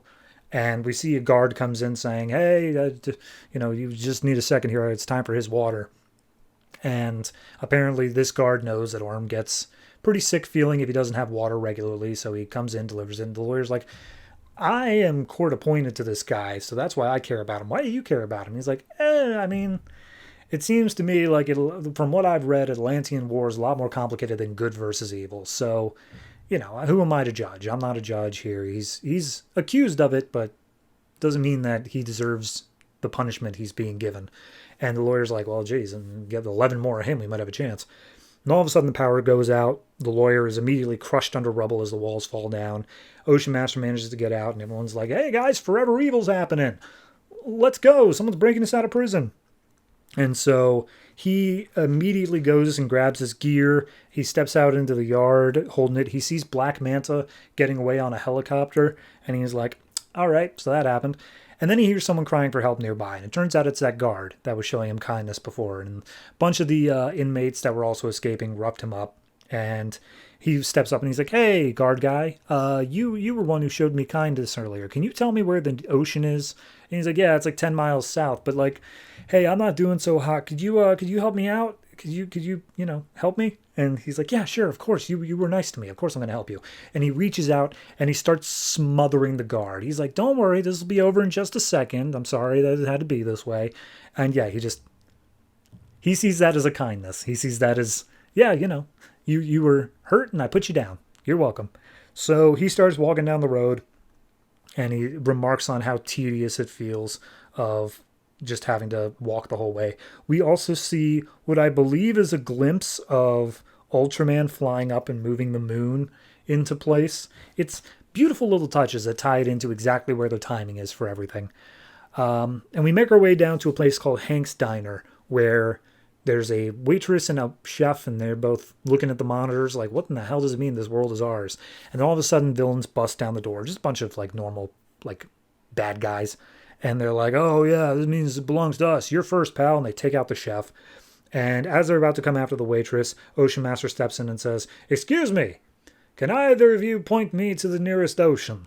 And the bad guys are like, oh, you might want to leave here, new fish. And he's like, new fish. Not a fan of that. Don't call me that again, you surface dweller. And he's like, what you call me? So they start attacking Ocean Master. He, of course, just tanks the punch that the big one throws and then immediately throws him like 30 yards out into the street. And he's like beating the ever-loving crap out of the other one as the waitress is cowering in fear. And he's like, hey, you, which way to the water? And it's like, a mile or so down the road, please, I have a little boy. And then all of a sudden Ocean Master starts stripping in front of her. And she's like, oh, I guess I can look. And Ocean Master says, like, yeah, okay, look, I need to get changed back into my royal equipment. I'm going back into Atlantis. I'm getting out of your dirty-ass world with your toxin-filled air, and the way you treat the world is disgusting, and I hate it so much. Seriously, you guys suck. And so he goes and leaves. And he's like, yeah, perhaps now they will think twice about attacking the king of Atlantis. And the woman follows, and she's just like, wait, hold on. I have a son. His name is Tommy. He's with the babysitter tonight. If all this world stuff's going to hell, I could really use your help to save him. And he's like, don't care. Not my problem. And they just keep on making their way further and further into town as she keeps on pleading in all these different ways. And she's like, oh, please, he's only 8. And he's like, when I was 8, I was already learning how to fight. He should be doing the same. What the hell is his problem? Anyway, again, not my problem, lady. So keeps making his way down. Eventually it starts raining and he's like, oh God, water. Oh, I needed this. This feels good. And then all of a sudden the woman who's been following this whole time, they get to the babysitter's house and they see Tommy and the babysitter are basically being beat up by some bad guys outside. She runs in trying to help. She calls back to Ocean Master like, wait, please, you have to help. Don't let them hurt my son. And he's like, again, I don't care. I can literally see the ocean from here. Bye. And she's like, well, what was the point of even saving me? Like, what kind of man are you? He's like, not a man. Atlantean. Totally different. Peace. So he makes his way out into the beach. He starts diving into the ocean. We hear the mother's screams behind, as well as Tommy yelling for his mother. And he just gives one glance back and wholesale just dives into the ocean with a sploosh. But then after a few panels, we see him rise back up and he's like, 8. All right, 8 is too young. And so he goes back in seemingly to save the woman and the child. And that's where it ends. I think it's solid. I think much like the Black Manta tie-in last week, or was that the week before? I can't remember. It does a great job of feeling like, okay, it's matching up with how the book is laid out, how the Forever Evil events are happening. You can see the point where like Ultraman starts the eclipse. You can see like how all these things tie in to each other time-wise. But on top of that, it gives some depth to the character of Ocean Master that, while I do think it was there previously because we had a whole arc with him, I think it gives that little extra moment where it shows like he's not good or evil. He's got a completely separate morality that we as humans just can't understand. And while there is some overlap of like, you know, he understands basic kindness and such, he doesn't repay it in a way that we're going to understand that either. So like 8 being too young for this kid just happens to be a place where, yeah, it lines up and he's going to do the right thing. But we don't know what the right thing would even be here. It might be that he just straight up kills all of the people and then also the mother because he sees that as wrong. I just like how it takes the morality and skews it ever so slightly. So it's familiar and yet discomforting at the same time. Overall, art is great. Writing's great. I don't really have any issues with any of that. In terms of tie-in, it's top tier material.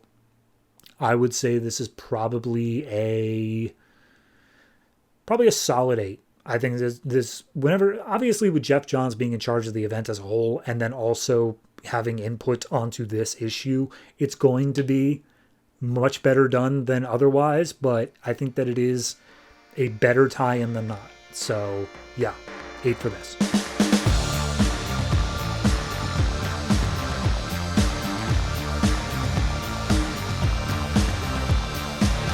Justice League 23.4, aka The Secret Society, written by Geoff Johns and Sterling Gates, art by Szymon Kudranski. So, this is just the backstory on, hey, how did those Earth 3 people get over here to begin with?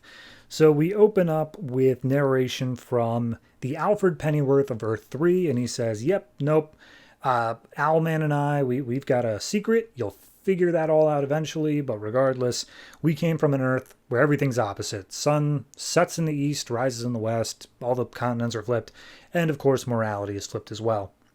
And we see them in Gotham, and a family is running down an alley, seemingly scared by something, and as they reach the midpoint, they are stopped by the cops, who say, in the name of the law, empty your wallets and purses.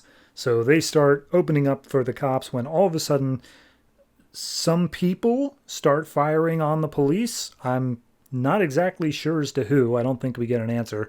But regardless, as this is all going on, we see Alfred is driving the Owlmobile. They don't give it a name, but apparently they're looking for Talon, which is the equivalent of Robin, and he's not answering. And it turns out that Owlman told Talon something that Alfred disagreed in, that he should have known. And he's like, well, it's too late now. Regardless, let me know when you find him.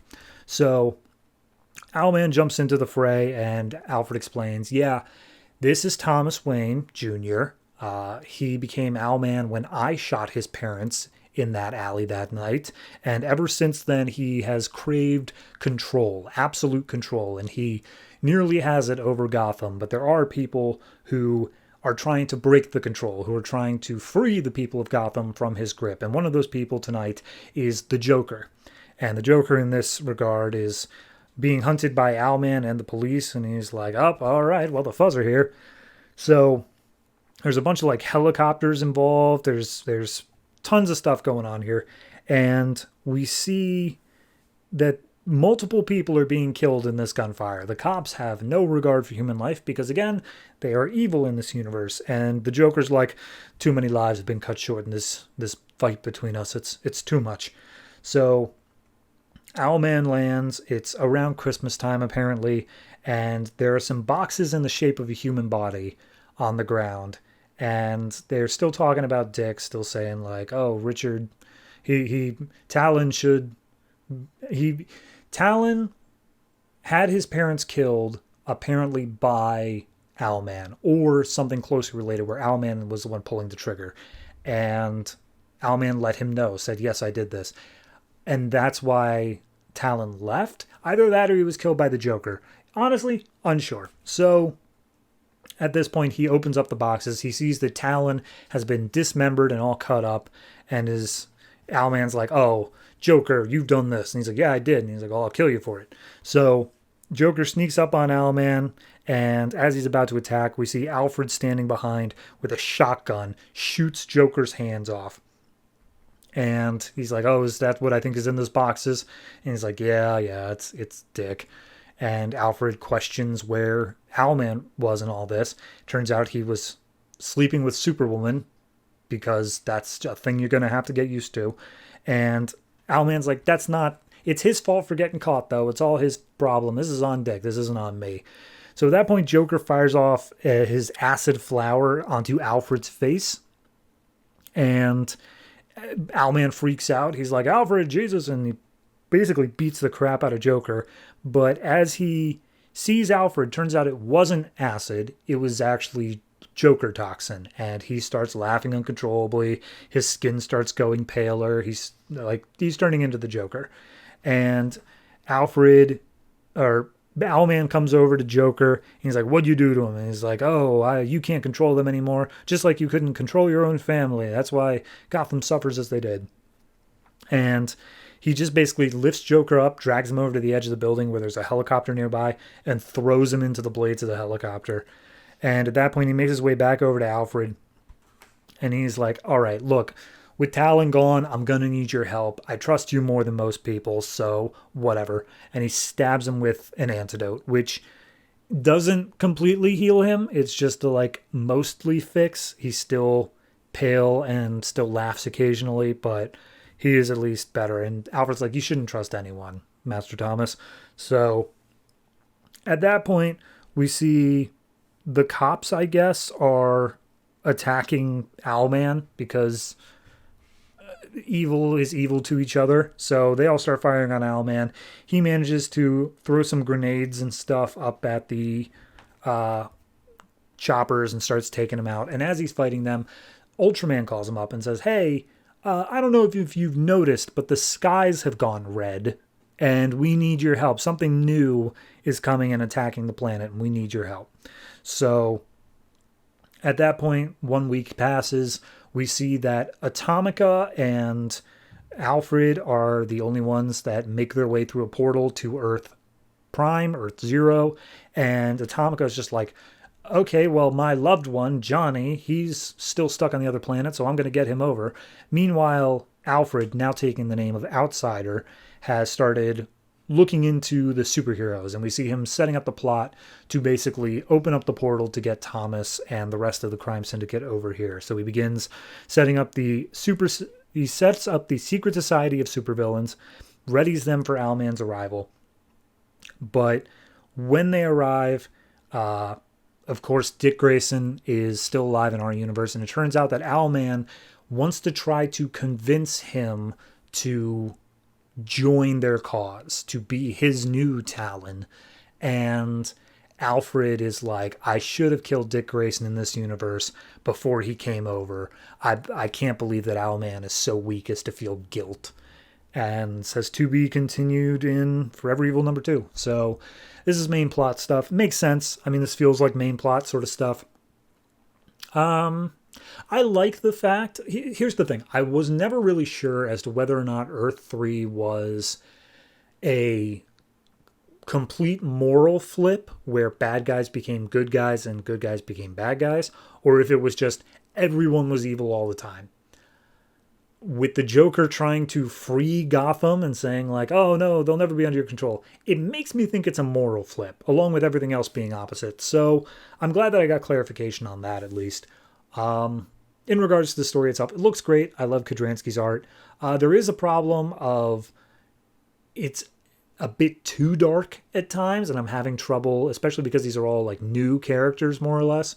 I'm having trouble telling them apart in some panels. On top of that, it's confusing because the cops are attacking Owlman, but Owlman is maybe trying to help them. I think I just could have used a bit more visual cues, but the art did look great regardless. So I'm gonna say this is just a flat 7. It's good. It's not great. It is definitely tie-in material, not necessity for the plot as a whole, as long as you just accept that, yeah, Owlman is just not Thomas, or not Bruce. They even make mention of this, of how Bruce is still his brother, but it would never live up to the kind of brother that Owlman wanted, but Dick Grayson was almost that. So, yeah, it's interesting, but it's just not quite peaking above a 7 for me.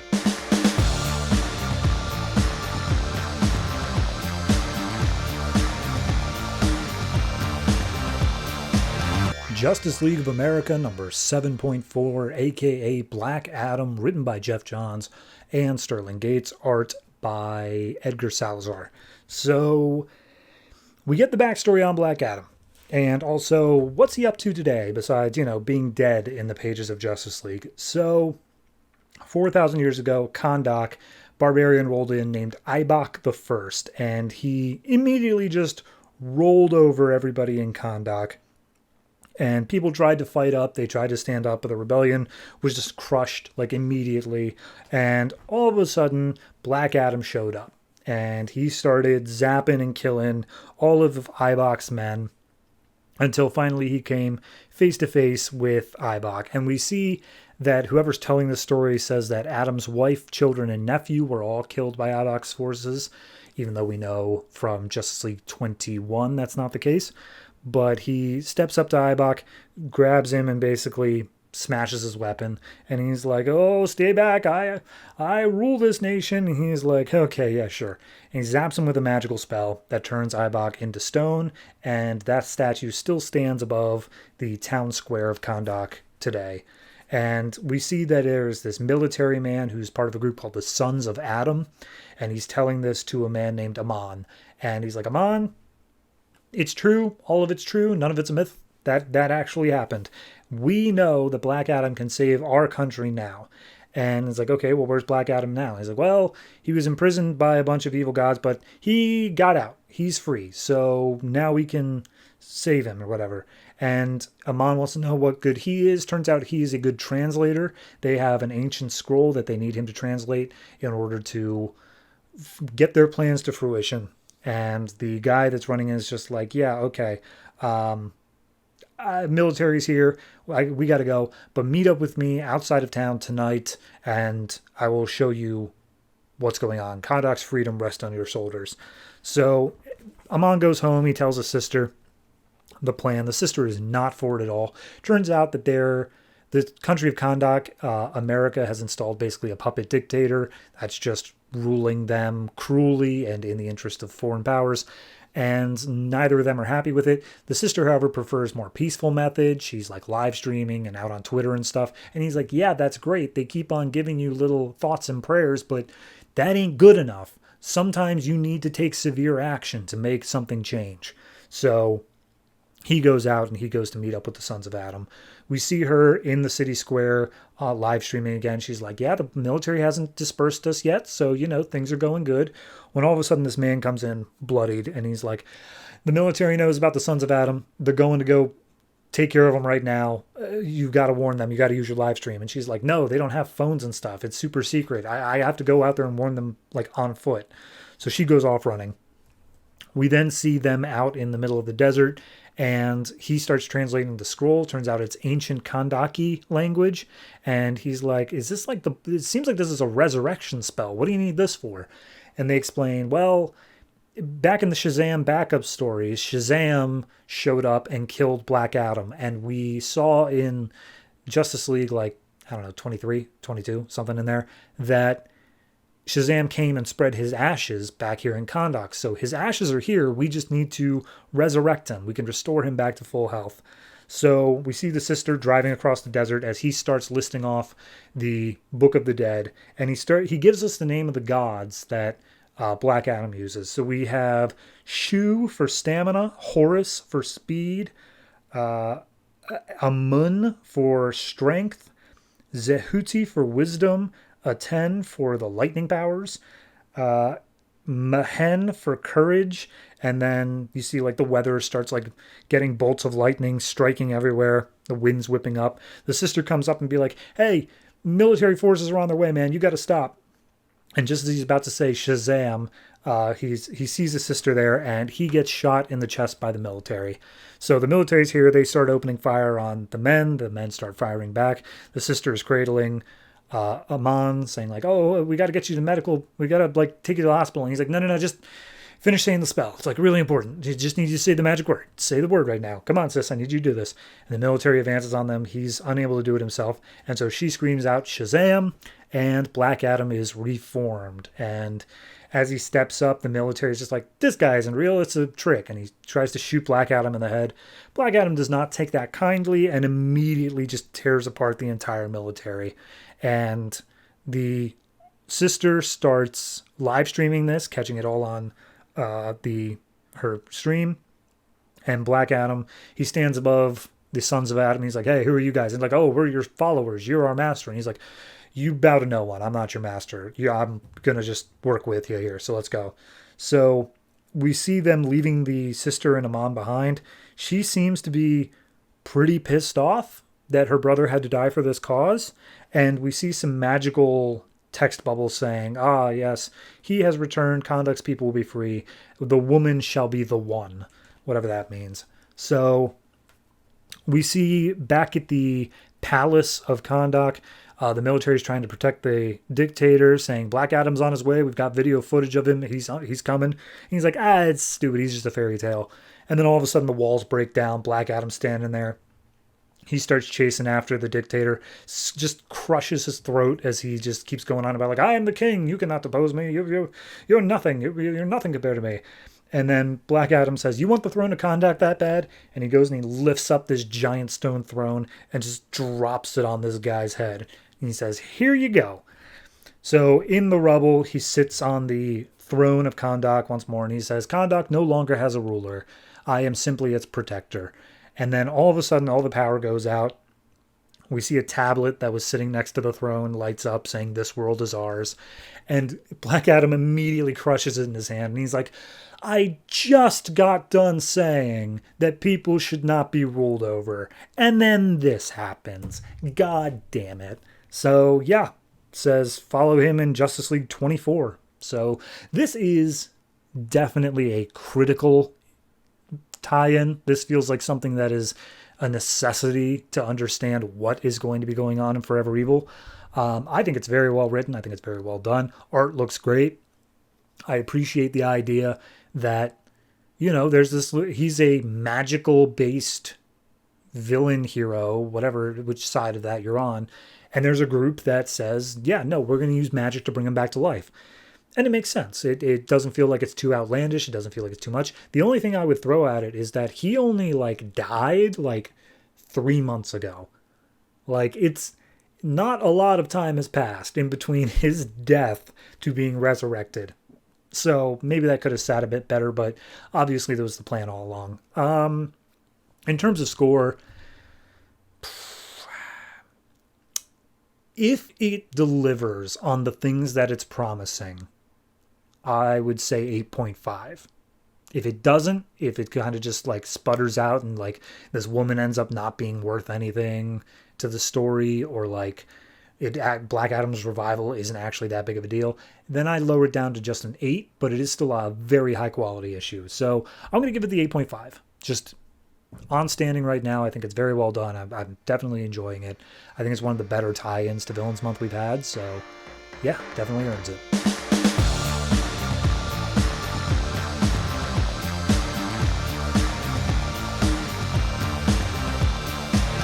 Wonder Woman 23.2, aka Firstborn, written by Brian Azzarello, art by ACO, not sure how that one's pronounced. So this one, if you know what was going on in Wonder Woman, last issue we had Firstborn being defeated by Wonder Woman and almost killed, but then Apollo stepped in and was like, "I like this guy. I'm gonna take him for my own purposes."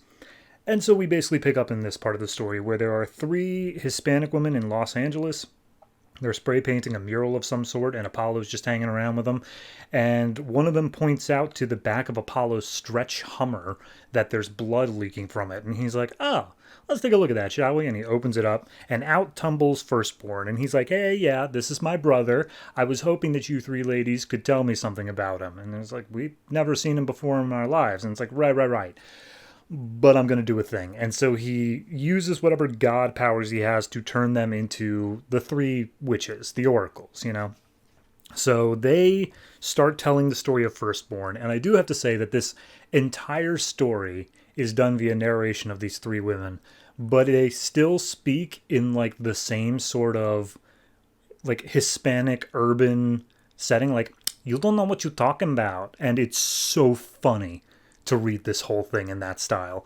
So apparently Firstborn's story is he was the firstborn son of Zeus and Hera, and then a witch showed up on the day of his birth and said, hey, that boy is going to rule Olympus all on his own. And so Zeus was like, not a fan of that. So he takes the baby away from Hera, and Hera is just brokenhearted over this, gives it to the witch and says, take care of it. Kill this boy. And so the witch disappears with the firstborn before he even gets a name. And the witch, feeling bad, seeing Hera all upset, takes the baby and just drops it off in the middle of like the Saharan desert. And then a bunch of hyenas approach. And it looks like they're going to eat the baby. But then one of them is a mother. And apparently the mother cared enough to save the baby and raise it as her own. So we see over time, apparently nobody was paying any attention to Earth, or at least this desert from Olympus, so the baby was able to grow up, and it was hunting like lions and stuff with the hyenas. And as it grew up, it didn't like really need to eat or anything like that. It was entirely a god, so he just killed for the sake of killing. And as he grew up, he surrounded himself with the corpses of all these lions and other animals, and he was like, oh, witness me. But the gods didn't care, so he was like, all right, well, I'll just live with my hyenas then. So then some time passes, unsure how much, but eventually he makes his way to what appears to be like Nordic or Slavic sort of area. It looks like there's like Vikings around, and they're in a fort, and he comes out of the wood completely nude, and they're like, oh, hey, who's that guy? Let's go ahead and mess with him. But then out from the woods comes his hyena family, which they explicitly say is his children, because they walk on two legs and have some physical attributes of man, but they are definitely still hyena crossbreeds. So that's a weird thing. But regardless, they come out and they're, of course, just vicious killers, and they take out everything that they can. And speaking of which, Firstborn, he travels the world. He goes everywhere he can. He finds these creatures, these monsters, these kings, and he just kills all of them. And we see him killing a dragon with his bare hands by tearing its throat open. So he does all of this just to like fuel his hatred, and eventually he ends up reforming the world in his own image. He's essentially the dark ruler of the entire world. And as he sits on his throne of skulls, he's like, okay, you know what? I'm still pissed. I'm going to declare war on heaven because the gods still will not witness me. So he raised up an entire army of all the people in the world, and he basically says, join me or die. And then eventually he just says, die, because he's got enough people in his army. And as he goes across the entire world with his massive army, the gods still just do not give him the time of day. And so he goes to Mount Olympus, and as he is down on the ground, he takes this huge spear sword thing, and he's like, I am the firstborn, you will witness me. And he throws his spear into Mount Olympus, and it seems to explode the mountain, as far as I can tell. But then, as soon as that happens, the gods are like, oh, you done messed up now. And we see that Poseidon sends a giant tidal wave around Mount Olympus that just floods his entire army, killing them all instantly. And then, of course, Firstborn's left alive. Zeus shows up in front of him, and he's like, I should have killed you. you've gotten too mighty for your little boots there, buddy. And Firstborn, with all of his army gone, unable to do anything, he just spits at Zeus, and he still just hates him with every fiber of his being. And Zeus is like, okay, all right. I've never seen someone do that before. Instead of killing you, I'm going to do something different.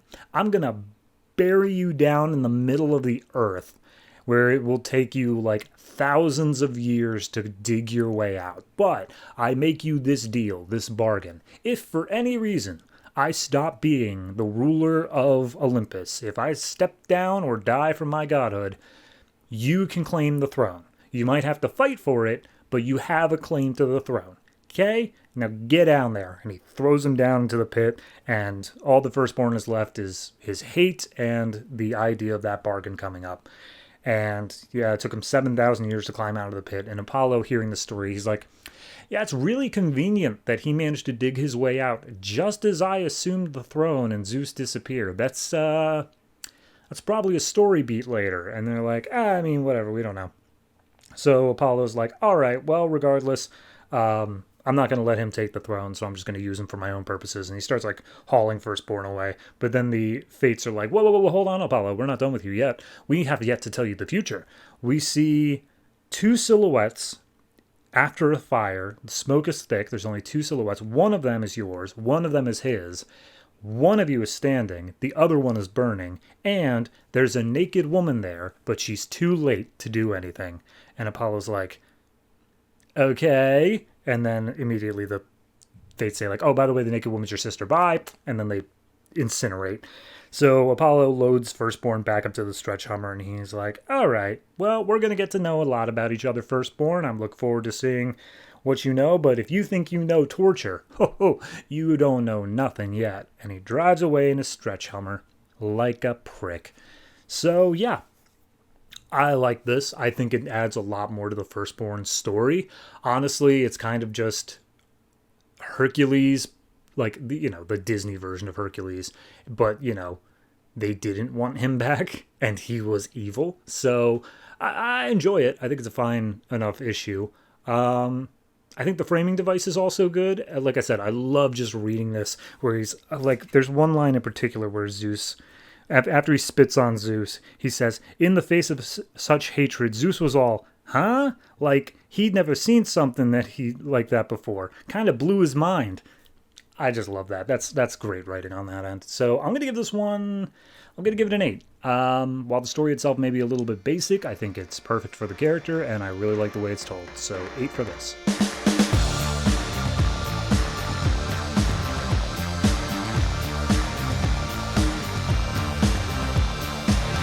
And that's it. That's all the books that came out from DC Comics this September 25th, 2013. And that is finally the end of this giant-ass omnibus. I have officially read through every single one of the books in here. I never thought I would actually get that done. But hey, here we are, and I will never, ever crack this book open again. That actually is untrue. There are a couple books in here that I think are actually important enough to continuity. Things like the Black Adam one that we covered this week that, I could definitely see those being cracked back open again. Not anytime soon. Not within the next 3 or 4 years. But if somebody's like, wait a minute, Black Adam died in Justice League and Shazam, but then he's back for this event? How did that happen? And then I'll say, ho, ho, ho. Let's spend $150 on this omnibus, and I'll tell you how. Anyway, that'll basically do it for me. I need to tell you what's coming out next week, though, because we are officially out of Villains Month, and we're back to just normal comics. However, pretty much every week from now until, I think 6 months from now, we're going to be having a Forever Evil tie-in, or side story, I guess. The main book is also going to be in there. So next week, October 2nd, 2013, we have Batwing, Detective Comics, Action Comics, Green Lantern, Earth 2, Green Arrow, The Movement, Stormwatch, Phantom Stranger, and Swamp Thing. However, we also have the event book of Forever Evil number 2. And for those of you who are unaware of all the side stories going on, we also have Forever Evil Arkham War, Forever Evil Rogue's Rebellion, and I believe the last one is Forever Evil Argus? Is that one? I could be wrong, but that sounds right. Additionally, there's going to be a side story that doesn't get its own dedicated book, and that's going to be in the pages of things like Constantine and Justice League Dark, called Forever Evil Blight. So, yeah, it's a line-wide thing. Pretty much everybody's going to be dealing with it. Additionally, on top of all that, I believe the Green Lantern 24 marks the beginning of Green Lantern Lights Out. So, that's happening as well. On top of, I believe maybe Action Comics is also part of Psy-War. Point being, it's all events. Everything's an event. The Movement, event. Stormwatch, event. Phantom Stranger, you bet your ass that's an event. It's not actually. I made up those last three, but it feels like it. So yeah, check in next week. We'll just be going event heavy. It hasn't been like that for like a year at this point, but I guess they had to get back to it eventually. Anyway, if you have any comments on any of the books that I talked about this week, last week, next week, go ahead and hit me up in any place that's in the description. We have a Discord, a subreddit. I have my own OnlyFans. I don't know why I said that. Please don't. Please do not spread that around. But we also have the Patreon. If you would like to spend money on something not nearly as sexy, we have something you can get over there. But yeah, that'll do it for me. Thank you very much for watching, listening, however it is you consume this podcast. Be sure to tune in next week for all the events going on. And as always, if it ain't broke, don't fix it.